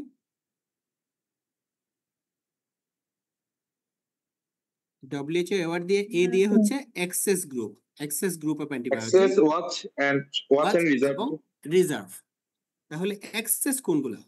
এক্সেস গ্রুপ হচ্ছে এগুলো হচ্ছে ন্যারো স্পেকট্রাম অ্যান্টিবায়োটিক, এগুলোর রেজিস্ট্যান্ট পটেনশিয়াল খুবই কম, এগুলো ইজিলি অ্যাভেলেবল এবং এটা দামে সস্তা। তাহলে প্রথম আমরা কনসিডার করব হচ্ছে এগুলাকে। তো সেই লিস্টের মধ্যে কি আছে? সেই লিস্টের মধ্যে আছে হচ্ছে ampicillin, amoxicillin, clavulanic acid, benzyl penicillin, cefalexin, cefazolin. তার মানে হচ্ছে ফার্স্ট জেনারেশন সেফালোস্পোরিন গুলা, chloramphenicol, clindamycin, cloxacillin, doxycycline, amikacin, gentamicin, এগুলো হচ্ছে এক্সেস গ্রুপ অফ অ্যান্টিবায়োটিক। তাহলে আমরা প্রথমে কনসিডার করব এগুলা, কারণ এগুলা দিলে এগুলার রেজিস্ট্যান্ট পটেনশিয়াল খুবই কম। কিন্তু যদি এগুলা রেজিস্ট্যান্ট পাই আমরা অ্যান্টিবায়োগ্রামে অথবা কালচার সেন্সিটিভিটিতে, তাহলে আমরা এগুলা দিতে পারবো না, কারণ এগুলা কাজ করবে না। সেক্ষেত্রে আমরা কনসিডার করব watch group of antibiotic. Watch গ্রুপগুলোর ক্রাইটেরিয়া হচ্ছে এগুলা ব্রডার স্পেকট্রাম এবং এগুলার রেজিস্ট্যান্ট পটেনশিয়াল তুলনামূলকভাবে বেশি। কাজে এগুলো যদি আমরা ইউজ করি, মাথায় রাখতে হবে যে আমাদেরকে রেজিস্ট্যান্স গ্রো করার চান্সটা বেশি থাকবে। সেখানের মধ্যে অ্যাজিথ্রোমাইসিন আছে, পিপেরাসিলিন, ট্যাজোব্যাকটাম, সেফিক্সিম, তারপরে সেফট্রাকজোন, সেফটাজিডিম, সেফুরুকজিম, ভ্যানকোমাইসিন, সিপ্রোফ্লক্সাসিন, ক্ল্যারিথ্রোমাইসিন। এছাড়া আরো ডব্লিউএইচও যে অ্যাওয়ার্ড লিস্ট আছে সেটার মধ্যে কিন্তু এই এক্সেস গ্রুপে আছে 48 অ্যান্টিবায়োটিক। এখানেও হচ্ছে অনেক, এবং টোটাল প্রায় 248টা অ্যান্টিবায়োটিকের একটা লিস্ট ডব্লিউএইচও আছে, এটা অনলাইনে পাওয়া যাবে। এখন এটাও যদি কাজ না করে, তাহলে সেক্ষেত্রে যাব হচ্ছে আমরা reserve group. Reserve group is for critical conditions. যখন অন্য কোনো অ্যান্টিবায়োটিক কাজ করবে না, তখনই শুধুমাত্র আমরা রিজার্ভ গ্রুপ অফ অ্যান্টিবায়োটিক দিব। সেখানে আছে হচ্ছে মেরুপেনেম, ইমিপেনেম, পলিস্টিন, সেফটাজিডিম, এভিব্যাকটাম, ফসফোমাইসিন, লিনেজোলিট, তারপর হচ্ছে অ্যামফোটেরিসিন বি এবং মেরোপেনামের কথা আমি বললাম। কিন্তু দেখেন ইন প্র্যাকটিস আমরা কিন্তু অহরহ এই রিজার্ভ ড্রাগগুলো ইউজ করছি। কাজেই যখন অল অ্যান্টিবায়োটিক যখন রেজিস্ট্যান্ট পাওয়া যাবে, তখন কিন্তু আমাদের হাতে আর কিছু থাকছে না। কাজে এই জন্য এই আমাদেরকে অ্যান্টিবায়োটিক প্রেসক্রাইব করার ক্ষেত্রে অবশ্যই এই অ্যাওয়ার ক্লাসিফিকেশনটাও মাথায় রাখতে হবে। তাহলে আমরা একটু ব্যাক করি। আমরা এখানে ইফেক্টিভ অ্যান্টিবায়োটিক কোনটা হবে সেটার জন্য আমরা অ্যান্টিবায়োগ্রাম, গাইডলাইন, এভরিথিং এর পাশাপাশি ডব্লিউএইচও অ্যাওয়ার ক্লাসিফিকেশনটা আমাদেরকে মাথায় রাখতে হবে। এবং অ্যান্টিবায়োটিক সিলেকশনের ক্ষেত্রে এরপর আর যে বিষয়গুলো খেয়াল রাখতে হবে সেটা হচ্ছে এটার কোনো অ্যাডভার্স ইফেক্ট আছে কিনা। যদি ড্রাগগুলো অ্যাডভার্স ইফেক্ট থাকে, আমরা সিলেক্ট করবো যেটার সবচেয়ে কম অ্যাডভার্স ইফেক্ট থাকে সেটাকে সিলেক্ট করব। এবং এইখানে ওই একই কথাগুলাই বলা আছে যে অ্যান্টিবায়োটিক শুড আইডিয়ালি ব্যাকটেরিসিডাল। যদি ব্যাকটেরিওস্ট্যাটিক বা ব্যাকটেরিসিডাল যদি হয়, তাহলে রেজিস্ট্যান্টটা কম হবে। ন্যারো স্পেকট্রামকে আমরা সিলেক্ট করার চেষ্টা করব, লেস এক্সপেন্সিভ, ইজিলি অ্যাভেলেবল, এগুলো হবে first choice according to aware classification. এবং এই সব সিলেক্ট করার ক্ষেত্রে আমরা ফার্মাকোলজিও বিবেচনা করতে হবে, ফার্মাকোকাইনেটিক্স, ফার্মাকোডিনামিক্স এগুলা। এবং এটা যেন টিস্যু স্পেসিফিক হয়। কিছু কিছু অ্যান্টিবায়োটিক কিছু কিছু টিস্যু লেভেলে কনসেন্ট্রেশন বেশি থাকে, কম থাকে, এটাও আমাদেরকে বিবেচনায় রাখতে হবে। তাহলে চয়েস অফ অ্যান্টিবায়োটিকের পরে এই যে গাইডলাইন, আমি এটা ছবি দিয়েছি এখানে, এই যে সিডিসির গাইডলাইনটা এইটা। আর আমরা নিজেরা যদি হসপিটাল কিন্তু নিজেই তার গাইডলাইন তৈরি করতে পারে চাইলে, সেক্ষেত্রে একটা ডব্লিউএইচও গাইডলাইন আছে এখানে, step by step approach for the development of antibiotic policy and standard treatment guideline. এভাবে করে হসপিটাল কিন্তু গাইডলাইন তৈরি করতে পারে। এবং বিএমইও একটা গাইডলাইন যে তৈরি করেছে সেটা আমরা একবার চোখে পড়েছিল, কিন্তু আমি খবর নিয়ে জানলাম যে সেটাও অ্যাকচুয়ালি রেগুলারলি প্র্যাকটিস হয় না। তো এখানে আরেকটা গাইডলাইনের ছবি দেখাচ্ছি, এটা হচ্ছে ইন্টারন্যাশনাল গাইডলাইন। এই গাইডলাইনটা হচ্ছে, এটা ইন্টারন্যাশনাল গাইডলাইন, আর এটা হচ্ছে আমাদের পার্শ্ববর্তী দেশের গাইডলাইন। এটা হচ্ছে সিডিসি ইন্ডিয়ার গাইডলাইন। তো এখানে আমরা যদি ব্রেস্ট সার্জারি করি, তাহলে সেক্ষেত্রে ব্রেস্ট সার্জারিতে ইন্ডিয়ান গাইডলাইনে সাজেস্ট করেছে cefazolin, that is first generation cephalosporin, অথবা সেফুরোক্সিম। কিন্তু ইন্টারন্যাশনাল গাইডলাইন বলেছে only cefazolin, first generation cephalosporin. হার্নিওর‍্যাফিতে যেহেতু আমরা ম্যাশ ইউজ করি, সেই কারণে এখানে সেফাজোলিন আর সেফুরোক্সিম অথবা সেফাজোলিন কথা বলেছে। তাহলে মোস্টলি দেখা যাচ্ছে এখানে সেফাজোলিনটাই অ্যাকচুয়ালি ফার্স্ট লাইন ড্রাগ হিসেবে এখানে সাজেস্ট করেছে, যে ফার্স্ট জেনারেশন সেফালোস্পোরিন, কারণ এটা রেজিস্ট্যান্স পটেনশিয়ালটা কম। কিন্তু আমরা যদি, এটা হচ্ছে গ্রাম পজিটিভের ক্ষেত্রে, কিন্তু আমরা যদি গ্রাম নেগেটিভ অর্গানিজম যেখানে এনকাউন্টার করব, যেমন কোলোরেক্টাল সার্জারি, সেখানে যদি হয়, তাহলে সেক্ষেত্রে এখানে কিন্তু cefazolin plus metronidazole, ceftriaxone plus metronidazole suggest করেছে। কিন্তু আমাদের কনটেক্সটে সেফট্রাকজোন কিন্তু মোস্টলি রেজিস্ট্যান্ট, এটা আমাদেরকে মাথায় রাখতে হবে। হ্যাঁ, ঠিক একইভাবে গাইডলাইনে এখানে কিছু কিছু একটা গাইডলাইনে কিছু এক্সাম্পল এখানে দিয়ে দিয়েছে, কাজে এইভাবে করে আমাদেরকে অ্যাকচুয়ালি গাইডলাইন থেকে অ্যান্টিবায়োটিকটা সিলেক্ট করতে হবে। তো এখন আসি আরেকটা ইম্পর্টেন্ট ইস্যু, সেটা যে what is the timing of antibiotic. 3 number principal prophylactic antibiotic, সেটা হচ্ছে টাইমিং অফ অ্যান্টিবায়োটিক। সেটা নিয়ে কিছুটা আলোচনা হয়েছে, আমি সবার কাছ থেকে একটু শুনতে যাচ্ছি। What is the timing of antibiotic?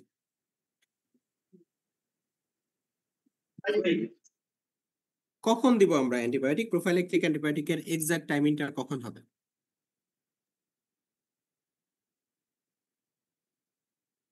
30 minutes before the At the injection of anesthesia. induction of anesthesia.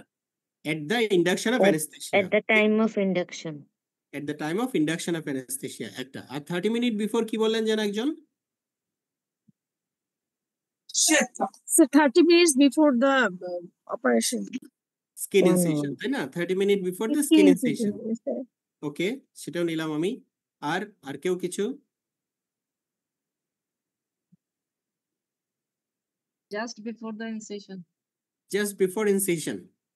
আরেকটা পেলাম আমরা।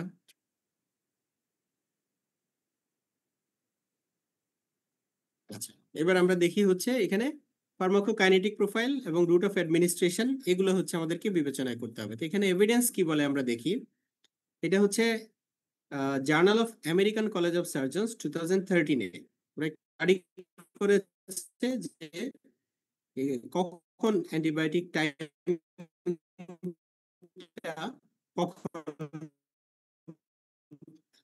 সেক্ষেত্রে দেখা যাচ্ছে risk assessed as antibiotic administration টাইমের as closer as possible, এবং দেখা গেছে যে opportunity to reduce infection by 11.3% by targeting the initial antibiotic administration closer to the incision time. তাইলে আমরা একটা কথা কি বলতে পারি এখন যে at the induction of anesthesia যদি আমরা দেই, তাহলে দেখা গেছে যে ইন্ডাকশনের পরে রোগীকে আমরা শোয়ালাম, পজিশনিং করলাম, অ্যান্টিসেপটিক ওয়াশ দিলাম, ড্র্যাপিং করলাম, সেই করতে করতে কিন্তু যে অ্যান্টিবায়োটিকটা সেটা তখন ব্লাডে ম্যাক্সিমাম কনসেন্ট্রেশনে অ্যাভেলেবল থাকে। যখন আমরা স্কিন ইনসিশন দিতে যাই তখন এটা ম্যাক্সিমাম কনসেন্ট্রেশনে অ্যাভেলেবল থাকে। আবার যদি আমরা 30 মিনিট আগেও দেই, তাহলে সেক্ষেত্রেও কিন্তু এটা ইনসিশন টাইমে আমরা একটা গুড কনসেন্ট্রেশনে পাবো। তাহলে আমরা এখন এই কথাটা বলতে পারি কিনা যে for surgical procedure intravenous prophylactic antibiotic should be given within 60 minutes before the skin is incised and as close to the time of incision as practically possible. এখানে অ্যাকচুয়ালি বিভিন্ন জায়গায় যে এভিডেন্স গুলো দেখা যাচ্ছে, যেমন এইটা হচ্ছে গাইডলাইনের একটা পেজ, এটা কি পড়া যাচ্ছে? এখানে কোনো জায়গায় বলেছে হচ্ছে যে একজন যেটা বলেছে যে just before the skin incision, এরকমও বলেছে।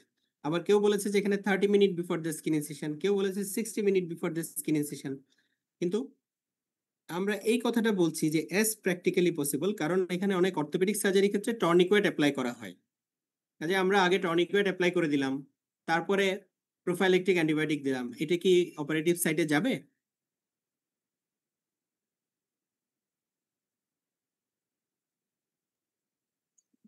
না স্যার, অপারেটিভ সাইটে যাবে। তাহলে এখানে আমাদের কি করতে হবে? এখানে অ্যাটলিস্ট একটা গুড একটা অন্তত 15 মিনিট টর্নিকুয়েট অ্যাপ্লাই করার 15 মিনিট আগে আমাদেরকে এই অ্যান্টিবায়োটিকটা দিতে হবে, দিয়ে 15 মিনিট সময় দিয়ে তারপরে টর্নিকুয়েটটা অ্যাপ্লাই করতে হবে। সেই কারণে বলা হয়েছে যে as practically possible, as close to the skin incision as practically possible.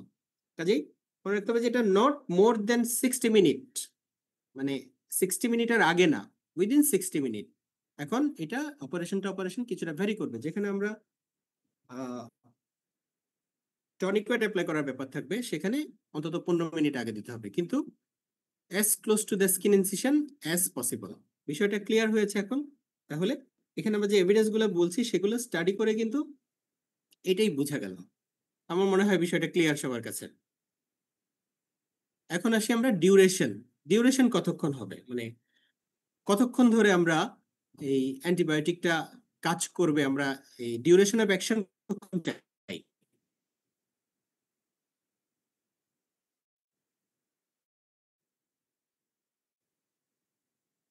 এটা কিসের উপর ডিপেন্ড করবে? আমরা কি 2 ঘন্টা কাজ করবে এরকম অ্যান্টিবায়োটিক দিব, না 4 ঘন্টা কাজ করবে এরকম অ্যান্টিবায়োটিক দিব, নাকি একদম 8 ঘন্টা কাজ করবে এরকম অ্যান্টিবায়োটিক দিব? Depend on the duration of surgery. Exactly, depend on the duration of surgery. তবে অনসেট অফ অ্যাকশন যাতে দ্রুত হয়, অনসেট অফ অ্যাকশন যদি 2 ঘন্টা লাগে তাহলে কিন্তু আবার সমস্যা। কাজে আমরা এমন ডিউরেশন একটা অ্যান্টিবায়োটিক সিলেক্ট করবো, আমার অপারেশনটা যদি 4 ঘন্টা হয়, এটা যদি 4 ঘন্টা কভার দেয়, 4 ঘন্টা যদি কভার দেয়। যদি এটা 2 ঘন্টায় হয় তাহলে আমাকে একটা রিডোজ দিতে হবে। After 2 hours. হ্যাঁ, তাহলে আমরা দেখবো হচ্ছে যে অপারেশনের ডিউরেশন যা হয় তাতে যাতে একটা ডোজ দিয়ে আমার কভার হয়ে যায়। তবে রিডোজিং কখন কখন দরকার হতে পারে এটাও একটা আলোচনায় আসছে, রিডোজিং কখন দরকার হবে। তাহলে একটা হচ্ছে যদি অপারেশনের ডিউরেশন যদি 3 to 4 আওয়ার, আমি 2 to 4 আওয়ার বলি, 2 to 4 আওয়ার যদি হয়ে যায় তাহলে সেক্ষেত্রে আমরা আরেকটা দিব। কারণ কি? কারণ হচ্ছে এই সময়ের মধ্যে ব্লাডে কনসেন্ট্রেশনটা কমে গিয়েছে, এমআইসি ম্যাক্স মিনিমাল ইনহিবিটরি কনসেন্ট্রেশনের চেয়ে কমে গিয়েছে, কাজেই আরেকটা রিডোজ দিতে হবে। এবং আরেকটা ইন্ডিকেশন হচ্ছে যদি মোর দেন 1.5 লিটার ব্লাড লস হয়, তাই না? হ্যাঁ, আরেকটা কি? ব্লিডিং বেশি হয়। ব্লিডিং যদি বেশি হয়, সেই কতটুকু ব্লিডিং যদি বেশি হয়? 1.5 লিটারের বেশি। 1.5 লিটারের বেশি যদি হয় তাহলে সেক্ষেত্রেও কিন্তু ব্লাডে কনসেন্ট্রেশনটা কমে যাবে। আর কখন আমরা আরেকটা ডোজ দিব? Large amount intravenous fluid is given. Large amount intravenous fluid. Okay, আর একটা স্যার যদি ইন্ট্রাঅ্যাবডোমিনাল স্পিলেস হয়। ইয়েস, আমরা ক্লিন কন্টামিনেটেড অপারেশন করছি, হয়তো একটা অ্যাপেন্ডিসেক্টমি করছি। অ্যাপেন্ডিসেক্টমি আমরা কি করি? বেসকে লাইগেট একদিকে ক্ল্যাম্প করে তারপর মাঝখানে কাটি এবং সেটাকে আবার অ্যান্টিসেপটিক ওয়াশ দিয়ে দেই। কিন্তু এখানে যদি সিগনিফিক্যান্ট স্পিলেজ হয়ে যায়, অথবা গার্ড থেকে সিগনিফিক্যান্ট স্পিলেজ হয়, অথবা পলিসিস্টিকটা তো আমরা কি করি? সিস্টিক ডাক 2 দিকে বেঁধে আমরা জাস্ট কাটি, সামান্য একটু বাইল হয়, এর জন্য ক্লিন কন্টামিনেটেড। কিন্তু সেখানে যদি বাইল যদি স্পিলেজ হয়ে পেরিটোনিয়াল ক্যাভিটিতে ছড়িয়ে পড়ে তাহলে সেক্ষেত্রে এটা কন্টামিনেটেড হয়ে গেল। তাহলে মেজর স্পিলেজ যদি থাকে তাহলে সেক্ষেত্রে আমরা আরেকটা ডোজ দিব। আর কখন দিব? If there is any kind of implant. Implant, in case of implant যদি দেওয়া হয় তাহলে সেক্ষেত্রেও আমরা একটা ডোজ বেশি দিব, অথবা অনেক সময় 24 আওয়ার কাভারেজও দেওয়া হয়, 3টা ডোজ দেওয়া হয়। তো প্রোফাইলেকটিক অ্যান্টিবায়োটিকের ক্ষেত্রে বলা হয় যে this single dose antibiotic, single dose per operative parenteral antibiotic is equivalent to full 5 days of therapy, এবং not a second dose is required except, এগুলো হচ্ছে আমরা যেগুলো বললাম এগুলো হচ্ছে এক্সেপশন।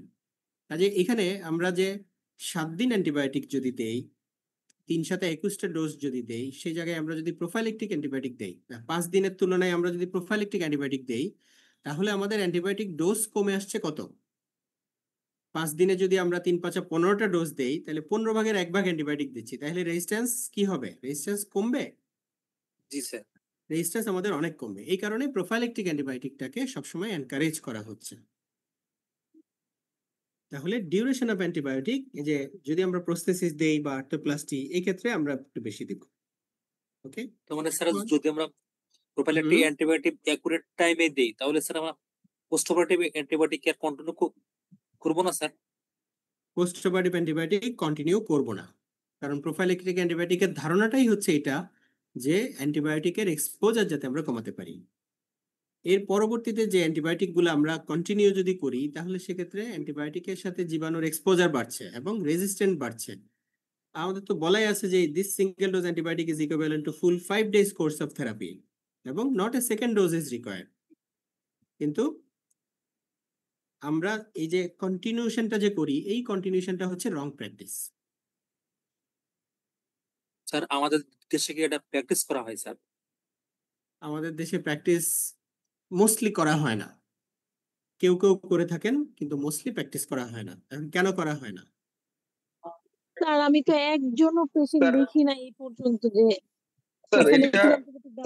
আমাদের ওটি এনভায়রনমেন্ট তো আর বাইরের দেশের ওটির মতো না, আমাদের তো কন্টামিনেশন হবে, বা আমাদের যে ওয়ার্ডের আইসোলেশন অন্যান্য জিনিস তো এরকম না। ওয়ার্ডের ওয়ার্ডে যে যেমন একটা অ্যাক্টিনোব্যাক্টার প্রেজেন্ট যে রোগীর হুম। থাকবে তাকে তো আমরা আইসোলেশন করতে পারতেছি না, আমাদের একটা ক্রাউডেড ওয়ার্ডেই রাখতে হইতেছে।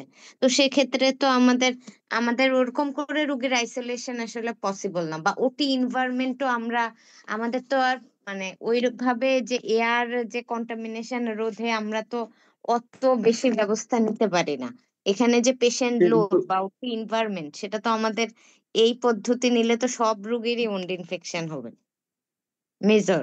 এটা তো আমরা স্যার হুম। ক্লিন কেসে তো পারি স্যার। ক্লিন উন্ডের ক্ষেত্রে স্যার প্রোফাইলেকটিক অ্যান্টিবায়োটিক দিলে স্যার সিঙ্গেল ডোজ এটা 1 to 2% চান্স থাকে স্যার। সেক্ষেত্রে তো আমরা আর কন্টিনিউ নাও করতে পারি স্যার, যেহেতু এগুলো ডে কেস সার্জারি হয় বেশিরভাগ স্যার।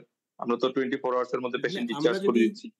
কনফিডেন্টলি এটা কন্টিনিউ না করতে চাই, মানে দ্যাট মিনস আমরা অ্যাকচুয়ালি কনফিডেন্স পাচ্ছি না যে আমাদের ওয়ার্ডের ইনফেকশন কন্ট্রোল ভালো না, আমাদের ওটির স্টেরিলিটি ভালো না, তাহলে এই ভালো না বলে বলে আমরা আর কতদিন চলবো? কাজে আমরা যদি চাই যে আমরা কনফিডেন্টলি প্রোফাইলেকটিক অ্যান্টিবায়োটিকই শুধু দিব, তাহলে আমাদের কি করা উচিত? প্রোফাইলেকটিভ অ্যান্টিবায়োটিক আমি ফার্স্টে শুধু হচ্ছে গ্রাম পজিটিভের এগেনস্টে দিলাম। সার্জারির পরে এন্ডোজেনাস ফ্লোরা থেকে পরে আমার আবার হচ্ছে অর্গানিজম আসছে, তখন স্যার ওইটা কভার করবো কি দিয়ে? কিন্তু কেন আসবে? এখন আসবে স্যার চিন্তা করে প্রোফাইলেকটিক শুধু গ্রাম পজিটিভ, প্রোফাইলেকটিক শুধু গ্রাম পজিটিভ তো না স্যার। যদি আমরা ধরেন বিলিয়ারি স্পিলেজ হয় তখন তো স্যার আমরা মেট্রোনিডাজল দিচ্ছি স্যার। তখন আমরা সেক্ষেত্রে গ্রাম তো স্যার আমরা নেগেটিভ অ্যান্ড্রোবিক কভারেজ, কভারেজ করছি স্যার। ইয়েস, তখন জি আমরা স্যার। যখন গ্রাম নেগেটিভ অর্গানিজম এনকাউন্টার করব সেক্ষেত্রে গ্রাম নেগেটিভের কভারেজ আমাদের দিতে হবে। বা কিন্তু জিআই সার্জারি করে তো স্যার আমরা সেপ্টা একজন দিচ্ছি স্যার, তাহলে স্যার গ্রাম নেগেটিভ কভার দিচ্ছি স্যার আমরা। সবসময় তো গ্রাম পজিটিভ না। হ্যাঁ, according to the suspected organism. Yes, তাহলে এখানে ceftriaxone is not a good choice, কারণ সেফট্রাকজন ইজ ব্রড স্পেকট্রাম। আমাদেরকে যে প্রিন্সিপাল যে এই প্রিন্সিপাল 3 আমাদেরকে যে বলেছে সেটা হচ্ছে যে এটা ন্যারো স্পেকট্রাম এবং এটা অ্যাওয়ার ক্লাসিফিকেশন অনুযায়ী অ্যাক্সেস গ্রুপের ড্রাগগুলো ইউজ করতে। তো সেফট্রাকজন হচ্ছে কিন্তু এটা একটা ওয়াচ গ্রুপের ড্রাগ, কাজে আমাদের ফার্স্ট প্রায়োরিটি থাকবে হচ্ছে অ্যাক্সেস গ্রুপের ড্রাগ দেওয়া। এবং এই রেশনাল প্র্যাকটিসে যদি আমরা করতে যাই তাহলে আমাদেরকে অ্যাকচুয়ালি ওয়ার্ডের ইনফেকশন প্রিভেনশন কন্ট্রোল বাড়াতে হবে, অপারেটিং রুমের যে ফ্যাসিলিটি সেগুলো বাড়াতে হবে, সার্জন প্রিপারেশন, এভরিথিং ওইসব জায়গায় কিন্তু আমাদেরকে নজর দিতে হবে। কারণ অ্যান্টিমাইক্রোবিয়াল রেজিস্ট্যান্সের কারণেই কিন্তু আমাদেরকে আর এগুলা থেকে দূরে সরে রাখা যাবে না। কাজে আমরা ইনফেকশন প্রিভেনশন যত করব ততই আমাদের কম অ্যান্টিবায়োটিক দেওয়া লাগবে। আমাদের টার্গেট থাকবে যে ইনফেকশন যত কম করা যায়, তাহলে সেক্ষেত্রে prevention is the best policy. Sir হ্যাঁ স্যার দেখা যাচ্ছে যে একটা পেশেন্টের প্রি অপারেটিভ অর্ডারে সিস্টার তাকে অ্যান্টিবায়োটিক দিচ্ছে সকাল 7টার সময়, সেই রোগীর সিরিয়াল মেনটেন করতে হলে ওর অপারেশন হচ্ছে দুপুর 12টার সময়। তাহলে স্যার ওই দুপুর 12টার সময় যখন ওটি হবে সেই সময় কি তার আবার প্রোফাইলেকটিক অ্যান্টিবায়োটিক দিতে হবে স্যার? ইয়েস, সেক্ষেত্রে দিতে হবে, কারণ যেটা 60 মিনিট প্রায়র দেওয়া হয়েছে সেটাকে তো আমরা প্রোফাইলেকটিক অ্যান্টিবায়োটিক বলতে পারছি না। কাজেই প্রোফাইলেকটিক অ্যান্টিবায়োটিকটা দিতে হবে হচ্ছে অপারেশন থিয়েটারে। যে আরো সিম্পলি যদি বলি তাহলে হচ্ছে at the induction of anaesthesia, এই প্র্যাকটিসটাই আমরা বজায় রাখার চেষ্টা করব। কিন্তু এটা যদি ওয়ার্ডে দিয়ে দেয় তাহলে সেক্ষেত্রে সাধারণত এটা 2 ঘন্টা 3 ঘন্টা ইজিলি পার হয়ে যায়, তাহলে সেটার কিন্তু আমরা effectivity at the time of incision থাকবে না। কাজেই ওয়ার্ডে প্রোফাইলেকটিক অ্যান্টিবায়োটিকের দেওয়ার প্র্যাকটিসটা টোটালি বন্ধ করে দিতে হবে। দেখা যায় প্রি অপারেটিভ অর্ডার দেওয়ার সময় একটা অ্যান্টিবায়োটিক অর্ডার দিয়ে দেওয়া হয় অ্যাজ প্রোফাইলেকটিক অ্যান্টিবায়োটিক, সেটা কখনো প্রোফাইলেকটিক অ্যান্টিবায়োটিক হবে না। কাজেই প্রি অপারেটিভ অর্ডারের মধ্যে কোনো অ্যান্টিবায়োটিক থাকবে না, অ্যান্টিবায়োটিক দিবে হচ্ছে অপারেশন থিয়েটারে এবং at the induction of anaesthesia, অথবা আরো স্পেসিফিক্যালি যদি বলি তাহলে হচ্ছে উইদিন 60 মিনিট এবং as closer to skin incision as possible, যেটা আমরা আজকে শিখলাম। এছাড়া আমরা করতে পারি কি যে ট্রপিক্যাল অ্যান্টিবায়োটিক ইউজ করতে পারি কোনো কোনো ক্ষেত্রে, এমআরএস এ থাকলে অথবা ব্রোমেট ইনসারশনের ক্ষেত্রে। এখন একটু আগে যেটা আমরা আলোচনা করে ফেলতেছিলাম সেটাতে আসি যে আসলে আমরা কি করছি, হোয়াট উই আর ডুইং। আমরা কি করছি সেটা নিয়ে আমাদের কোনো স্টাডি নাই, এটা ইন্ডিয়ান একটা স্টাডি। তো সেখানে দেখা যাচ্ছে যে selection of antibiotic varied greatly, মানে এক একজন এক একভাবে অ্যান্টিবায়োটিক দিচ্ছে। কেউ সব ক্ষেত্রেই সেফট্রাকজন দিয়ে দিচ্ছে। কেন সেফট্রাকজন দেয় সবাই? আপনারা কমনলি কোনটা দিতে দেখেন যে প্রোফাইলেক্টিক অ্যান্টিবায়োটিক হিসেবে? সেফট্রাকজন। কেন সেফট্রাকজন কেন এত জনপ্রিয়, কেন সেই সেফট্রাকজন? ব্রড স্পেকট্রাম এই জন্য স্যার। ব্রড স্পেকট্রাম মানে ইটস লাইক ছড়রাগুলি, হ্যাঁ, সব যা হয় সবকিছু মেরে ফেলবে এরকম, কিন্তু আসলে কি তাই? সেফট্রাকজনের রেজিস্ট্যান্স প্যাটার্ন কেমন এখন? অনেক বেশি sir. Resistance high, sir. Resistance high. Resistance pattern একটা স্টাডিতে দেখা যাচ্ছে এটা 96% রেজিস্ট্যান্ট, কিন্তু বাস্তবে আমি নিজে আমার ওয়ার্ডে একটা স্টাডি করেছি, ওখানে সেফট্রাকজন আমি 100% রেজিস্ট্যান্ট পেয়েছি। 100% রেজিস্ট্যান্ট। তাহলে এটাকে যে আমরা অ্যান্টিবায়োটিক হিসেবে ইউজ করছি, এটা তো আসলে কোনো অ্যান্টিবায়োটিকের কোনো কাজই করছে না, কিন্তু সে কিন্তু রেজিস্ট্যান্স ঠিকই গ্রো করছে। হ্যাঁ, কাজেই সেফট্রাকজন আমরা যদি এভিডেন্স বেস প্র্যাকটিস করি, তাহলে সেফট্রাকজন আমাদের এখন প্রেসক্রাইবই করার কথা না। তাহলে এই সিলেকশন অফ অ্যান্টিবায়োটিকটা ভ্যারি করছে, এবং আমাদের কমন প্র্যাকটিস হচ্ছে সবকিছুতে সেফট্রাকজন দিয়ে দেওয়া, যে কোনো না কোনোভাবে কাজ করবে, আসলে কিন্তু কাজ করে না। এবং ওখানেও দেখা যাচ্ছে যে many prescribe 2 antibiotic for prophylaxis. আমাদের এখানেও কি 2 অ্যান্টিবায়োটিক প্রেসক্রাইব করা হয়? 2টা অ্যান্টিবায়োটিক দেওয়া হয়? হয় কিন্তু, তাই না? কেন দেওয়া হয়? প্রোফাইলেক্টিক হিসেবে দেওয়া হয় না স্যার। প্রোফাইলেক্টিক হিসেবে দেওয়া হয় না। আচ্ছা, এটা দেওয়ার যুক্তি কি? এটা যুক্তি দেওয়া হচ্ছে একটা যাতে একটা কাজ না করলে আরেকটা যেন করে। কিন্তু এইভাবে কি চিন্তা করা উচিত? আমাদের চিন্তা করা উচিত কি নলেজ বেসড এবং এভিডেন্স বেসড, তাই না? তাহলে 2 অ্যান্টিবায়োটিক যদি আমরা দেই, তাহলে ইট উইল প্রমোট রেজিস্ট্যান্স। কাজে 2 অ্যান্টিবায়োটিক আমরা দিব না, এভিডেন্স বেসড একটাই দিব। তো বলছি average duration of surgical prophylaxis কত হওয়া উচিত? সার্জিক্যাল প্রোফাইলেক্সিস কত হওয়া উচিত এভারেজ ডিউরেশন?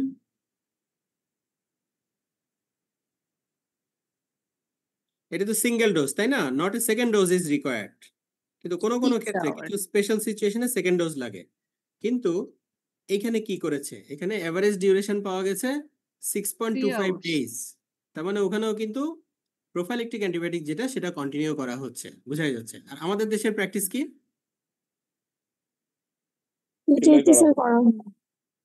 কন্টিনিউ করা হয় কতদিন? 7 দিন 10 দিন 7 দিন 10 দিন 14 দিন 1 মাস 2 মাস 3 মাসও পাইছি আমি। যতদিন পর্যন্ত ঘা না শুকাবে ততদিন পর্যন্ত অ্যান্টিবায়োটিক চলতে থাকে। অ্যান্টিবায়োটিক ইজ বিকাম যা ঘা শুকানোর ওষুধ। আসলে কি অ্যান্টিবায়োটিক ঘা শুকানোর ওষুধ? ঘা কি অ্যান্টিবায়োটিক শুকায়? না স্যার। ঘা কে শুকায়? এই যে মাসুদ স্যার তো প্রেজেন্টেশনে বললেন, এই বডির যে হিলিং ক্যাপাবিলিটি, বডির যে ইমিউন সিস্টেম, সেটাই কিন্তু। কাজে যখন if there is no infection, antibiotic কিন্তু আমরা স্টপ করে দিতে পারি। স্টপ করে দিলে আমরা কিন্তু অ্যান্টিবায়োটিকের সাথে জীবাণুর দেখা কমে যাবে, অ্যান্টিবায়োটিক রেজিস্ট্যান্স কমবে। কাজে আমাদের মোটো হচ্ছে অ্যান্টিবায়োটিকটাকে যত তাড়াতাড়ি সম্ভব স্টপ করা। আগে যে 7 দিন কন্টিনিউ করতে বলতো, সেটাও কিন্তু এখন বলা হয় না। যখন antibiotic patient clinical symptomatic improvement হবে, তখন আমরা কিন্তু অ্যান্টিবায়োটিককে ডিএসকেলেশন করতে হবে, মানে কমাতে হবে। আইভি থাকলে ওরাল করবে, ডিউরেশন আমরা কমায় ফেলতে পারি। এরপরে pre operative antibiotic was administered 3 hour prior to ইনসেশনে। যে একটু আগে যে বললেন যে একজন যে ওয়ার্ডে দেওয়া হয়ে গেছে, ওয়ার্ডে দেওয়া হয়ে গেলে তাইলে সেই রোগী ওটিতে উঠতে উঠতে কিন্তু 2-3 ঘন্টা ইজিলি পার হয়ে যায় ওটি সিরিয়ালে। তাহলে দেখা যাচ্ছে যে সেখানেও সেই প্র্যাকটিসটা আছে। আমাদের পাশের দেশ তো, ওদের প্র্যাকটিস তো অনেকটা আমাদের মতোই। যে আমাদের দেশের চিত্র কিন্তু এরকম বা তার থেকেও খারাপ, তাই না? তাহলে আমরা যদি এখন আইডিয়াল প্র্যাকটিসটা করতে চাই, যেটা এখন আমরা আলোচনা করলাম, সেটা যদি করতে চাই আমাদের কি করা উচিত? এবার সবাই মতামত দেন। আমরা কি সেটা করতে পারি? সম্ভব? না স্যার। না, চেষ্টা করলে এনভায়রনমেন্ট তো বড় বাধা হয়ে দাঁড়াচ্ছে। এনভায়রনমেন্ট, আচ্ছা এনভায়রনমেন্ট তাহলে কে ঠিক করবে? কার ঠিক করা উচিত? এটা ঠিক করার দায়িত্ব কার? এটা ঠিক করার দায়িত্ব আমাদেরই। কারণ কেউ বাইরে থেকে এসে, মাইক্রোবায়োলজিস্ট এসে আমাদের ইনফেকশন প্রিভেনশন করে দিয়ে যাবে? ওনারা আমাদেরকে হেল্প করবে, কিন্তু এটা ওন করতে হবে আমাদেরকেই। আমাদের ওয়ার্ডে ইনফেকশন প্রিভেনশন এন্ড কন্ট্রোল লাগবে। যে আইপিসির যে 8টা কম্পোনেন্ট আমরা কোভিডের সময় শিখেছি, হ্যান্ড হাইজিন থেকে শুরু করে respiratory hygiene, environmental cleaning, waste management, instrument disinfection, প্রত্যেকটাতেই কিন্তু আমাদেরকে এখন জোর দিতে হবে। এখন এটাতে যদি আমরা জোর না দেই, তাহলে আমরা একটু আগে তো বললাম যে prevention is the best policy. কাজে আমাদের ইনফেকশনকে প্রিভেন্ট করতে হবে। যদি আমরা অ্যান্টিবায়োটিক কম ইউজ করতে পারি, তাহলে রেজিস্ট্যান্স কমবে। তাহলে এই ইনফেকশন প্রিভেনশন কোথায় লাগবে? ওয়ার্ডে লাগবে, আর কোথায় লাগবে? Theatre, operation theatre. অপারেশন থিয়েটারে লাগবে, ইনস্ট্রুমেন্ট লাগবে। এখন আমরা নিজেরা যে সার্জন, আমরা যে ওটি ড্রেস পরি, সেই ওটি ড্রেস পরে যে বাইরে হাঁটাহাঁটি করি, হ্যাঁ, তাহলে এগুলা কি কারেক্ট হতে হবে না? আমরা যে স্যান্ডেলটা ডেডিকেটেড স্যান্ডেল ফর ওটি, সেই স্যান্ডেল পরে যে আমরা বাইরে চলে আসি, আমাদের বিহেভিয়ারাল চেঞ্জ লাগবে না? তারপরে সার্জিক্যাল হ্যান্ড স্ক্রাব যেটা, সেটাও কি আমরা সবাই প্রপারলি নেই? থিয়েটার এটিকেট প্রপারলি ফলো করতে হবে। তাহলে আমরা আমাদের সেই আগের স্লাইডে ফেরত আসি। 1 নম্বর হচ্ছে অপারেশন রুম এয়ার কোয়ালিটি। এখানে কি করতে হবে? এখানে হচ্ছে proper zoning of the operation theatre, green zone, yellow zone এবং রেড জোন মেনটেন করতে হবে, তাই না? ইয়েলো জোনে কখনোই আমরা বাইরের ড্রেস পরে ঢুকবো না, রেড জোনে তো অবশ্যই না। রেড জোনে যখন ঢুকবো তখন মাস্ক, ক্যাপ সবকিছু থাকতে হবে, এবং সেখানের মধ্যে ইকোনমি অফ মুভমেন্ট, প্রয়োজন ছাড়া আমরা অপারেশন রুমের দরজাই খুলবো না। অপারেশন রুমের দরজা যত বেশি খোলা হবে, তত অপারেশন রুমের এয়ার কোয়ালিটি ডিটেরিয়েট করবে।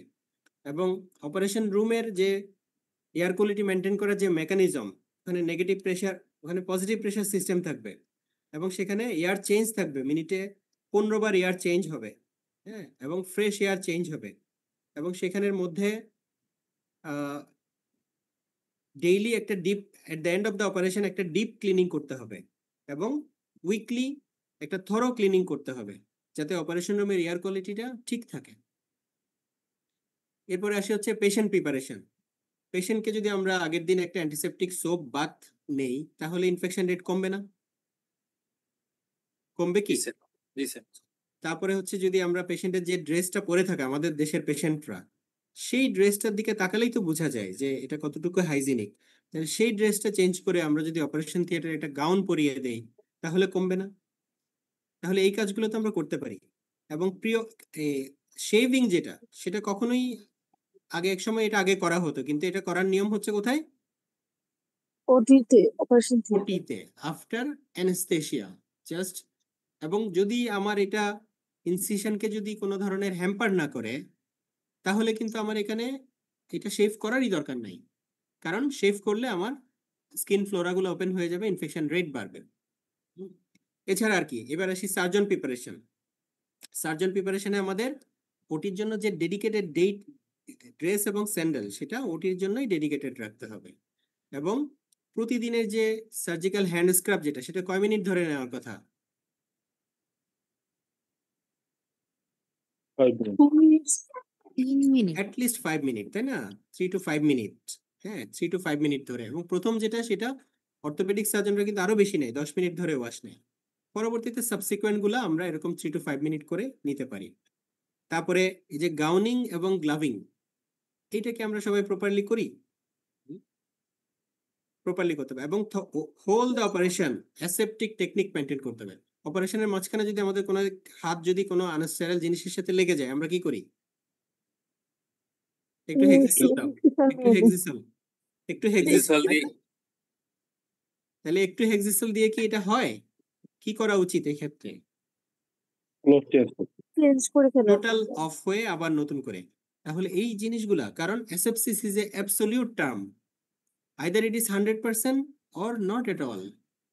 কাজেই এগুলো আমাদেরকে মেনটেন করতে হবে। এইগুলা মেনটেন করার পাশাপাশি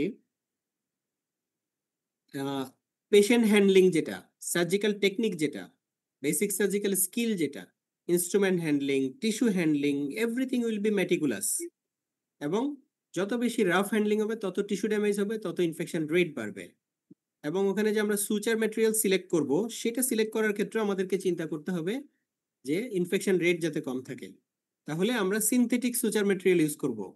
ন্যাচারালটাতে কিন্তু ইনফেকশন রেটটা বেশি থাকে। এবং এখানে সুচার ম্যাটেরিয়ালের মধ্যে কিছু সুচার থাকে অ্যান্টিবায়োটিক কোটেড, ট্রাইক্লোসান কোটেড। সেটা যদি আমরা ব্যবহার করি, তাহলে কিন্তু ইনফেকশন রেট কমবে। এবং যত বেশি মাসেল ক্রাশ করব, টিস্যু ক্রাশ করব, তত বেশি ইনফেকশন রেট বাড়বে।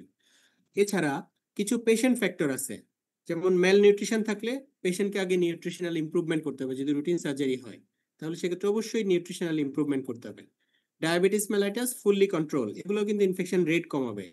ইমিউনোসাপ্রেশন যদি থাকে, স্টেরয়েড থাকে, তাহলে সেগুলো আমরা আগে থেকে অফ করে দিব। তাহলে দেখেন এই কাজগুলো যদি আমরা করি, তাহলে এই কাজগুলো না করে আমরা যদি অ্যান্টিমাইক্রোবিয়াল প্রোফাইল্যাক্সিস দেই, তাহলে কি সেটা জাস্টিফাইড হবে? না স্যার। আর এই কাজগুলো যদি আমরা করে প্রিভেনশন করি, তাহলে আমরা অ্যান্টিবায়োটিকের ইউজ কি কমাতে পারবো না? জি স্যার। তাহলে ফাইনালি আমরা এইটা না করে আর কি আসলে আমাদের থাকার উপায় আছে? কাজে আমাদের ওয়ার্ডে ইনফেকশন কন্ট্রোল, যেটা কোভিড এর সময় আমরা শিখেছি, সেটা আমরা আবার কোভিড কমার সাথে সাথে আমরা আবার গিভ আপ করে দিছি। কিন্তু এটা খুবই উপকারী এবং দরকারি একটা বিষয় ছিল আমাদের জন্য, ইনফেকশন প্রিভেনশন এন্ড কন্ট্রোল। তো এটা ছাড়া অ্যাকচুয়ালি আর কোনো উপায় নেই। Prevention is the best policy না, prevention is the only policy এখন আমাদেরকে বলতে হবে। তো অনেক টাইম হয়ে গেছে আসলে, এরপরে স্যাররা আছেন, ফ্যাকাল্টি কমেন্ট করতে হবে। Yes, G sir. Can you go to your first slide? G sir. First slide. First slide, yes sir. No. About surgeons. About surgeons, yes sir. This one. Yes sir. And finally, আমাদের নিজেদেরকে change আনতে হবে, নিজেদের culture, নিজেদের attitude, নিজেদের ডগমেটিজম, which is very very important. আমি একটা পড়ছিলাম, ডগমেটিক অ্যান্ড আদার একটা প্র্যাকটিস চেঞ্জ করতে, যেমন afraid to change, surgeons R afraid to change. Yes sir. To change, যে কোনো একটা প্র্যাকটিস যদি আমরা করি এবং এটাকে যদি চেঞ্জ করতে চাই to a new practice, it will take at least 13 years. Sir কতদিন স্যার? 13 বছর। 13 বছর। 13 বছর। Sir 13 years, that is a pretty long time. So এই জন্য এই surgeons R afraid to change, এই জায়গাটা is very very important. Otherwise আমরা অ্যান্টিবায়োটিক প্রফিলিক্স আনতে পারবো না। এবং ডগমেটিক যে কারণটা হলো যে নো, আমি যেটা বলবো সেটাই অথরিটি। তো this are the things the from the surgeon's part, it's a great barrier to implement this change along with the changes যেগুলো তুমি আমাদেরকে describe করলে। So thank you very much, Dr. Abid, for nicely presenting your choice of antibiotics. I think অনেক new informations এবং practical pragmatic informations as student পেয়েছে। ইন্টারঅ্যাক্টিভটা খুব ভালো ছিল। So thank you very much. আমরা একটু স্টপ শেয়ারিং করি তোমারটা। ওকে? Yes sir. ওকে। এখন ফাইনালি অনেক আমাদের টাইম হয়ে গেছে আজকে, অনেক সময়। সো